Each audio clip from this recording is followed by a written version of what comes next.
Remember how I said, like, I'm not really sure how this is going to shake out? What I do know is that this is supposed to be a green wall. Like, that's the goal. Who had their money on pink and tan? And green is the overall color theme idea. But right now I'm underpainting, which is, as somebody who identifies as an artist, it's my most brain confusing time of color theory, because it just works better on hair. It doesn't work when you have to do that many layers of paint. It's a trust the process situation that has given me the anxieties. In hair, it makes sense, right? Hair color, blonde to dark, right? Blonde being one. Oh my God, every fact I just said is wrong. Here I am getting on my little TED Talk of color theory. And the first and foremost thing about hair is that I had it backwards, number-wise, right? Because color and art should be flowing and expressive, but there are rules to color theory so you don't get muddy waters. And for those of you that don't know about this, about just hair, because everybody has that. Not everybody needs to paint a wall as an art piece, but everybody has hair. And maybe 50% of the people throughout the world would at some point change the color of their hair. There's chemistry involved and color theory that makes it so what you can and cannot do is why I'm a good hairstylist, of knowing, like, yeah, we can't do that. What's your parents' background? What kind of ethnicities run around in your body? Because what I'm saying is very dark, like a 1B, which is usually just a Native American or like straight German or like very Asian, like, and thick and coarse. So like, no, bleach, blonde, trailer park white, as we call it, is not in your future, because when you start to take away black and brown from hair and try to lift that with bleach, what's underneath there is this color red of my shirt. And it's way more orange than my shirt, because the underlying color of that is like, you can't just get brown or black hair. First, there has to be a, like, outside of a banana yellow, in there. And then there's orange in there, because that is what makes the dark hold. These are all the undertones of how to get dark pigmented colors that occur naturally in hair. I not only can you put those in, but when you take them out, you have to be very careful about lifting and knowing what color you have left over, because you cannot control that off the bat. You cannot electively say, I want to have a white sample of hair to make it any color I want. I want to make hair any color I want, but do you know how hard I've had to work to get hair to lighten as much as possible, safely, not burn off? Because I'm good at my job. I'm good at the theory of my job. My fingertips still don't work, and holding a paintbrush is fun. And I have yet to cut myself with a paintbrush. So, in the color theory of things, that's one part of the game. The other part of the game is I want to do this whole wall, and I don't want to spend $1 because I have so much art supplies that goes on walls and furnitures that I can use that has been sitting in boxes and ready to go. So we went and pulled all of the latex paint in this house. I think we have like 6 gallons of all hair room appropriate colors and complementaries. And that's where the half green, half shark skin wall came from, of like, okay, we'll put a chair rail, we'll do half and half. And then it's like, well, the wallpaper. Okay, I want the wallpaper to look like it's coming through and a little bit more distressed. And to get stressed and aged, you gotta have layers, like an ogre. Aging and antiquing things, definitely in my pay grade. That's my favorite furniture pieces that we've done. All the different art furniture pieces that we've done have these techniques in it.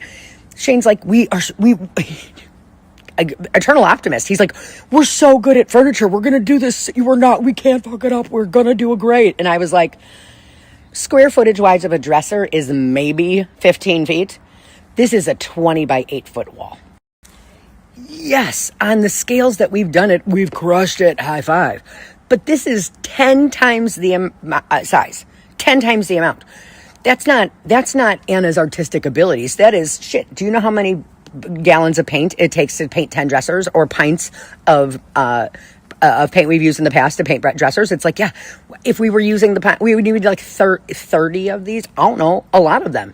So it's like, okay, well, I have all these gallons, but I want to do layers, and what else do we need? Shane's like, I'm going to go look and see what other kind of paint we have. So the first thing he remembers is that we have a huge collection of Fusion mineral paint from when we did furniture. And I was like, yep. And so I went and took pictures of all of them and uploaded it to ChatGPT with my inspirations and vibes and was like, okay, let's talk about it. Like the video from yesterday of me painting a wall, I had to edit out 5 hours of me. Okay, ChatGPT, we're doing this and we're color theory and hair and lighting and all these things. Can you mock me up a picture of what, can you give me I don't know what I'm talking about, but there's a vibe and a feel. Can you can you create an image of what we're talking about? Because on theory and on paper, we're talking about the same thing. So it mocks me up one of the first pictures because I completely shifted. Instead of going hard lines, green, gray, white line, paper, it's reclaimed. I want it to look like the plaster has fallen off and the Victorian dressing room of a theater production is revealed that has the test of time on it. Like we went really hyper-focused into what the vibe is. And the first picture was definitely getting there. The second picture happened after Shane was like, oh, I just found another gallon of primer and another pint of unused sandy bar paint, which is like the tan that's on the wall right now. And I found the pink and the purples and the blues and the greens. And I was like, okay, what about these ones? And it was like, okay, pick one of those blues. Like, okay, so I picked one of the blues and it's like, okay, grab that blue and then these other three. It's like, okay, it's like, pick a green. I was like, this green. It's like, okay, grab that green and these other 4 greens. And it's like, oh God, the shading and layering. Okay. It's like, all right, well, if those are my pops of color, my husband found more pints of paint that were left over from a purple dresser. So I uploaded those and it's like, yep, grab those fuckers. Yep, grab the violet and the geranium that's discontinued from Fusion. Amazing that you scored that. It's like, yeah, I had to hunt for that color. So I uploaded all the color samples and swatches and we talked about it in color theory and did it. And this is the picture of my inspiration and what I'm heading towards before I had painted the wall. Because every time I paint the wall, I upload it and say, okay, this is where we're at. Give me another rendering of what to do next and how to lay this out on a canvas that is 10 times bigger than I'm used to. Like I'm doing a fucking mural when I am used to doing the face.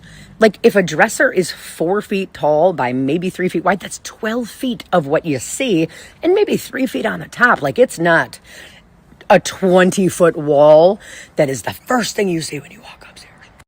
I had somebody respond to my stories yesterday and say, you're overthinking this. And my response, which I don't know how it comes across, but my response is like, I know that's my natural default. I'm ADHD and autistic. I don't have a choice. I'm just letting you in on what is going to happen to get me to actually paint that wall. Where even after she told me I was overthinking it, it still took 5 more hours for me to be able to put paint on that wall in the way that I did because I'm not overthinking it. I'm doing it right. I'm only touching this wall once. Oh, look at it back there. Okay, so one of the first pictures that ChatGPT mocked me up was this one, where this is the first image where it's like, okay, we are on the same page, and the windows are throwing me off, which I'm grateful they are because now I know what I want. I'm painting them into the mural, the brown window frames, right? So I had it sent me this one. It's like, this is the progression of colors and why you need so many. Cause it's like, I don't like that color at all. And it's like, I know you don't like that color, but the color you do like will not pop unless you have that muted color with it. And it's like, fine, I'll grab the other 4 greens that you want me to grab. So it gave me that one. And I said, I said, it's too close to where we're setting the mirror, which is closer to the smaller window. That was the second image that added a little bit of what the purple could possibly do, which I was like, that one as well. And then I was like, but we need to get that green and that deepness color out from underneath that middle square and get it to the left side of the big window. And so in that last picture, it finally moved that out and really gave me that 20-foot palette so I can visually see how big it is. When you're looking at a dresser, you can see the whole fucking dresser. When you look at this wall, you cannot see the whole wall, which is good and bad. You can see the whole wall when you walk up the stairs. So it's always a focal piece, but we won't know how we can't fuck it up. There's furniture that's going to go in front of it, and it's going to be fine.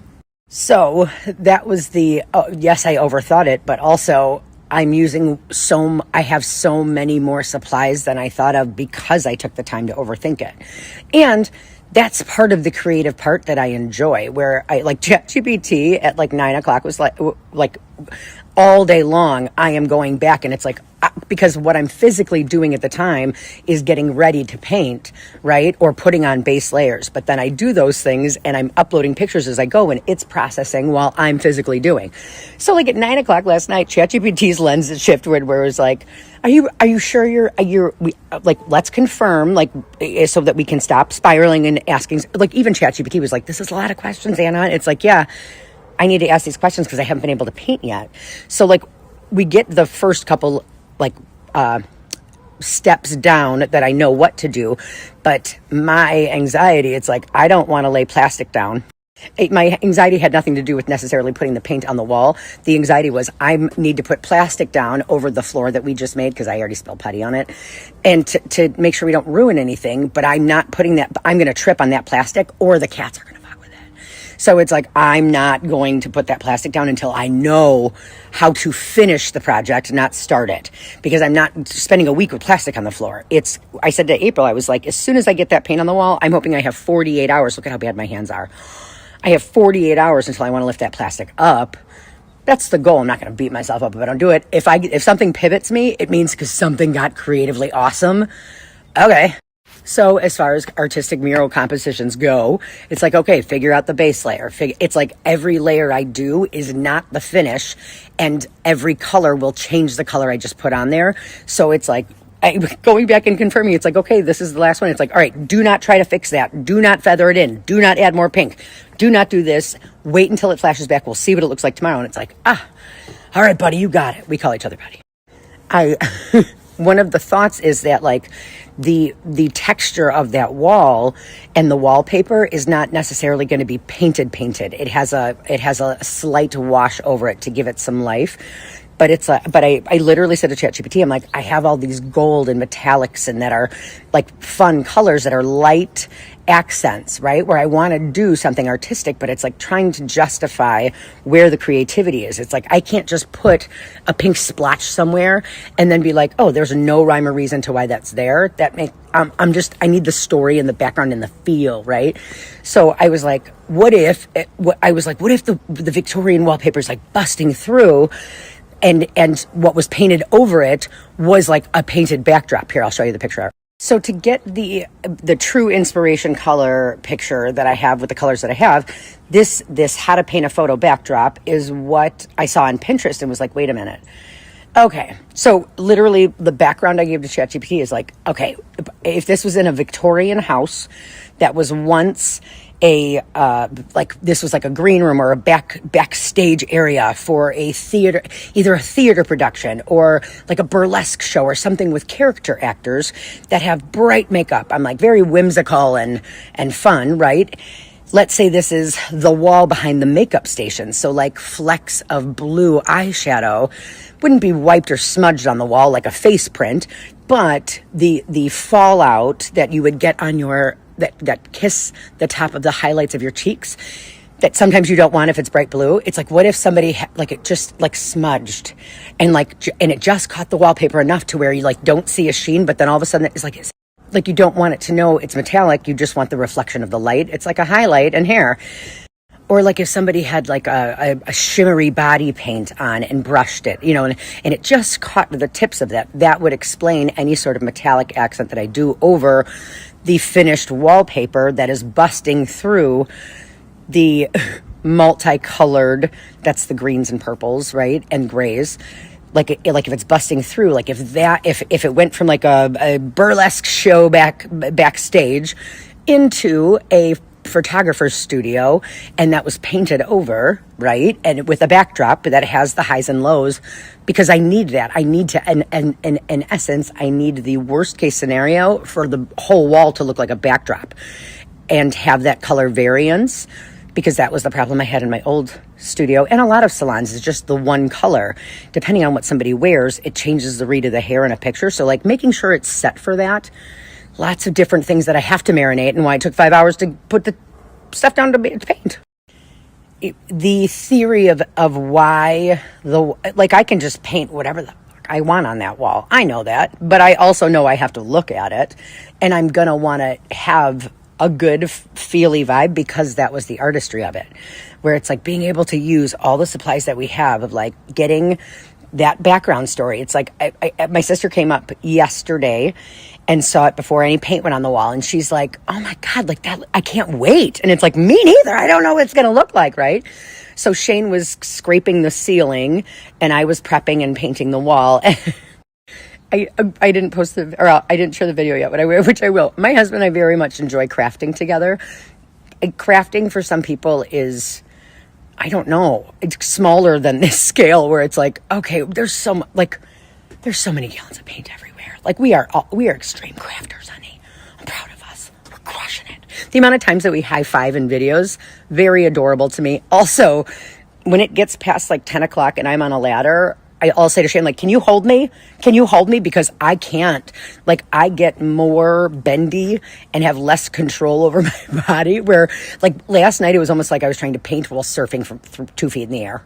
And as much as I said that he was probably excited to go back to work for somebody else, I guarantee he was excited that in the evening when I'm not done painting yet, but my body is giving out, it's like, can you just hold my body up can you just hold my avatar while I'm like on a thing? It's literally, the video is just holding my butt.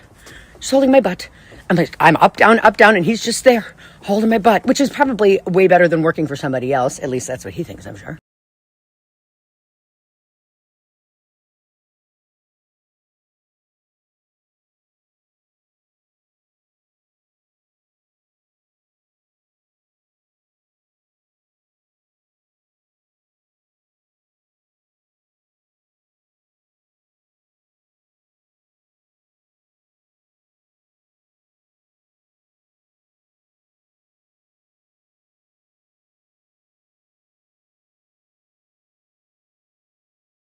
I want to take a minute because, like, not only am I up, down on the white step stool, but I was also up, down on the wooden stool that is not a ladder. Do not use that to touch the ceiling, Anna. It is precarious. You'll die.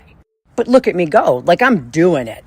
There was a clear shift where we took a break to eat or something and reset, where I had the white ladder back, which is the one I need when my hands are full and I'm busy, especially if I'm distracted. And so I get back on it. And like, I was like, and he's like, I got you. That was the beginning part where I am there. There's a shift in time where my body gives out and it's like, I need assistance. That was before. This was after.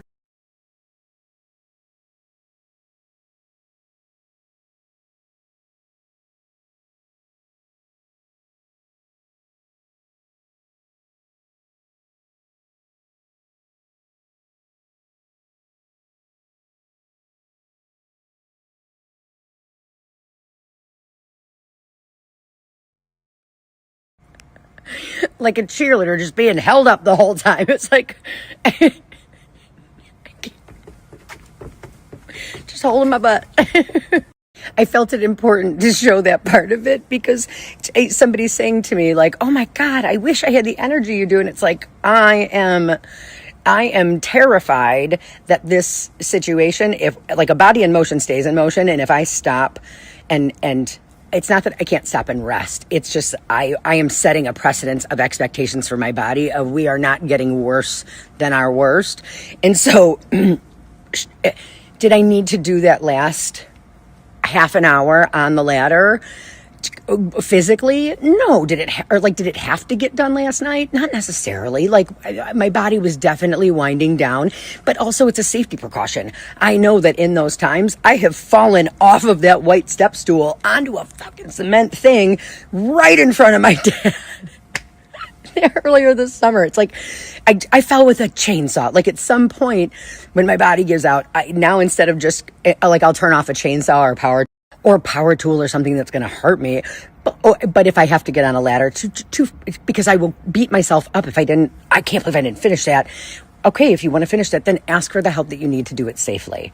If that's the one thing I can teach Grayson about his avatar, it's like, ask for help when you need it, because just doing things mad or in pain or hurting yourself because you didn't respect the fact that you have limitations on your body sometimes, Not like, let's learn that. It's like, thanks, babe. And if I would have been like, oh no, go to bed, the last thing he would have heard before he tried to fall asleep, right before he went to go fall asleep, I'm sure he just heard a big old crash, and then me into a 5-gallon bucket of paint on our brand new floor that we just redid. It's like, yeah, I already have seen how that worst case scenario plays out. I'll just ask, can you hold my butt?